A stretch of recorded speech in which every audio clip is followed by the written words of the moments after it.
سلام دوستان، امروز براتان یکی از جذابترین و خاصترین مدل موترهای مرسدس بنز معرفی میکنم. سلطان جاده و کو G63 AMG. وقتی چشمت به جی کلاس میفته امی اول میفهمی که موتر فرق داره. طراحی جعبه مانندش اما بسیار شیک و مدرن از دور که میآید حس و قدرت و شخصیت را انتقال میده، مثل یک تانگ لاکچری. G63 AMG با موتر 8 سیلندر V8 با 585 اسب بخار قدرت، شتاب 0 تا 100 کیلومتر در 4.5 ثانیه. باور میکنی؟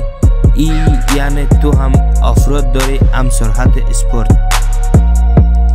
وقتی دروازه را باز میکنی داخلش مثل یک هتل 5 ستاره است. چرم نورپردازی LED، صفحه نمایش دیجیتال و سیستم برامستر که گوشت را نوازش میده. فقط یک موتر نیست G63 AMG، یک نماد قدرت، زیبایی و مهندسی آلمان است.